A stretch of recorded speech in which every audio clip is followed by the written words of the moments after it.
All right, state and spell your first and last name. Roger Genver Smith, Roger.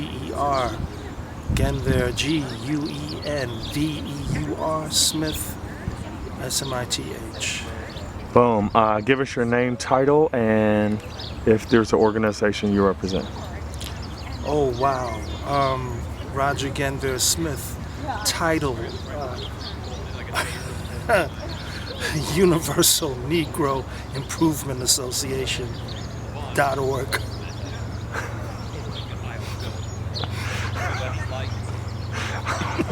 All right, cool. I love that.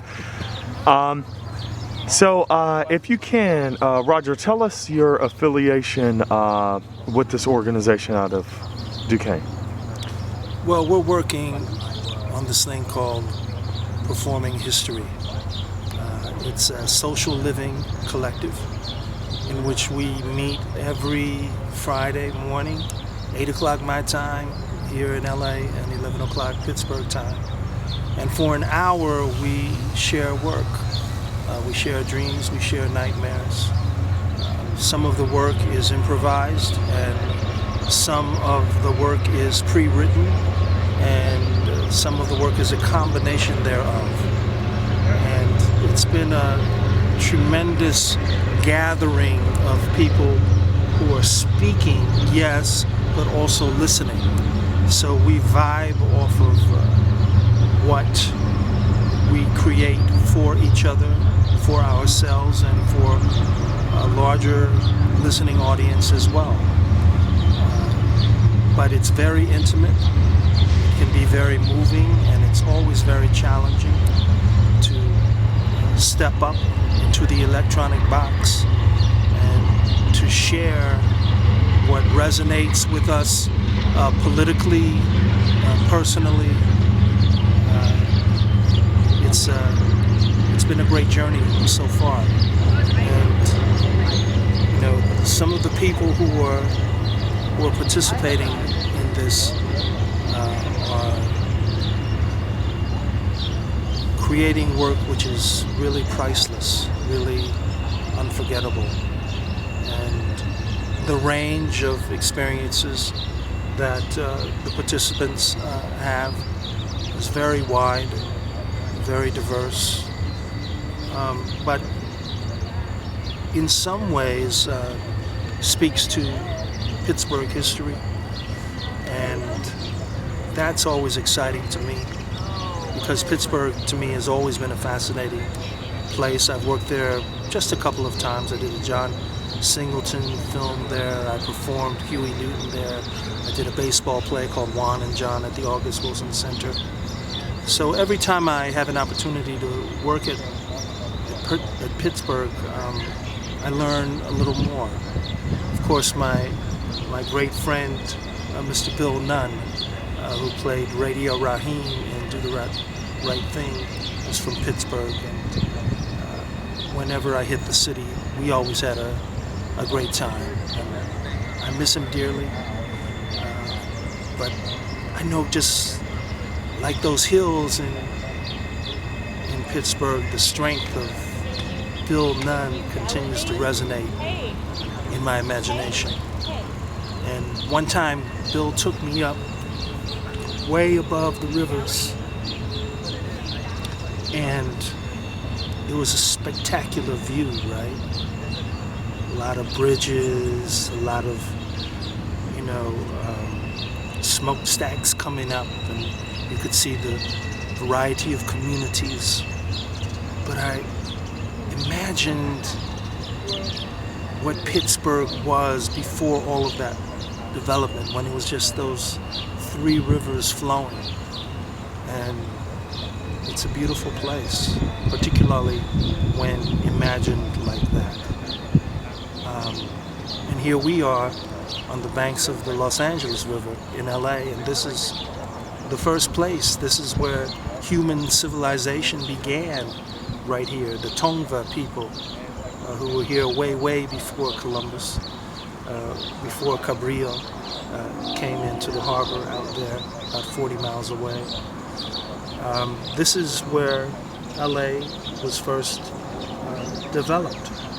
And of course, this river was not encased in concrete way back when. It was encased in concrete so that the floods could be controlled, because this river typically flooded every year.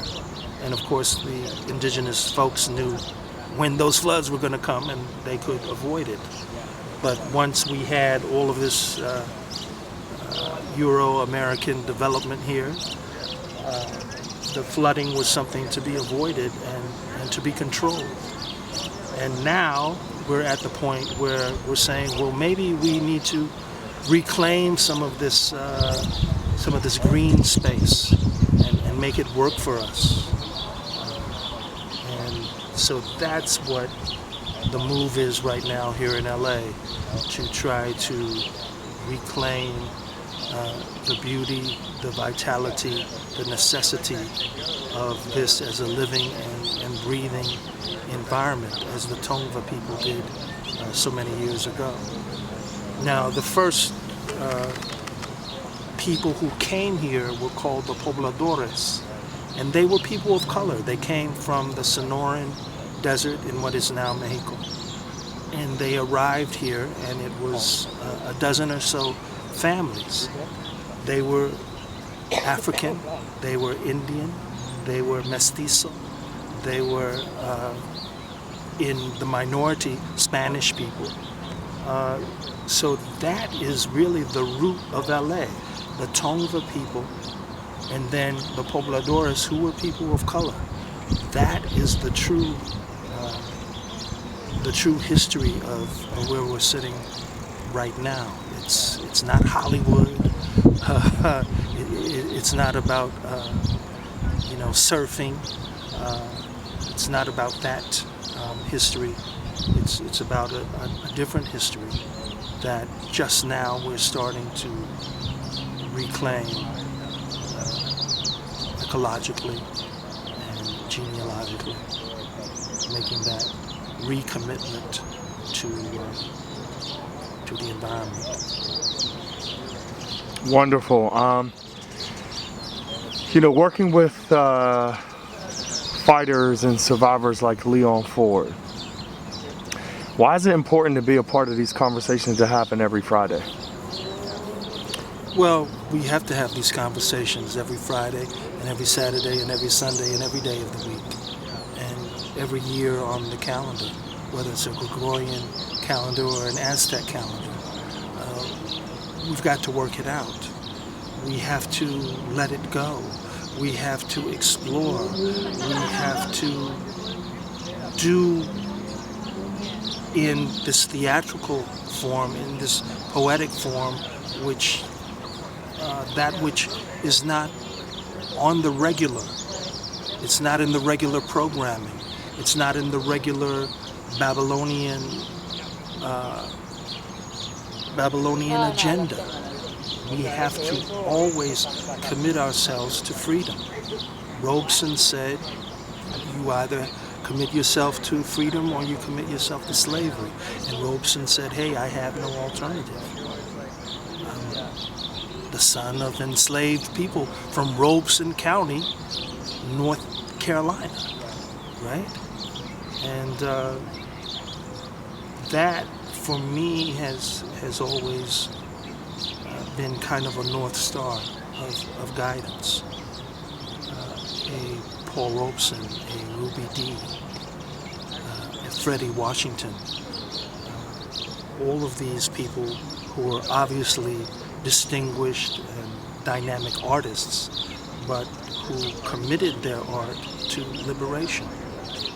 And I think that, our artists with whom we gather every Friday could, simply be out there as wordsmiths, seeking fame and fortune, in the world of artistry, which sometimes can pay, usually does not. But I think we are all engaged in the process of commitment, of investment through commitment so that we might inspire a subsequent generation of cultural workers and involved citizens. Super dope. As it relates to what's going on in the country and just everything, what is freedom? And if going into your answer, start with freedom is, and then ellipsis. 3, 2. Freedom is, the removal of the mask. And we're not just talking about the mask in a physical, material form. We're talking about the mask in a mental form, in a political form. We're talking about a mask in an intellectual form. Because I think that we have come through a regime in the last 5 years of anti-intellectualism. And that has affected our country, affected our nation, has affected what we aspire to. And we have to recommit ourselves to freedom. We have to recommit ourselves to the abolition of mental slavery, as the great poet Bob Marley would put it. Fire. So I'm good with those 3. Anything else that I left out that you might want to pop out on? It's great to be with you, all of you. All of you who have taken the time to tune in, because I know that there are other options on your agenda. There are other options on the channel guide. But to take the time to tune in, to listen to an alternative to the Babylonian broadcast is something I think that is a worthy endeavor. And I want to thank all of you out there, the 1 million, the 2 million, the 25, 26, 27.5 million who are out there tuning in. And love up to India right now, going through this COVID thing. We can't ever think that simply because we can drop this, that magically this virus disappears.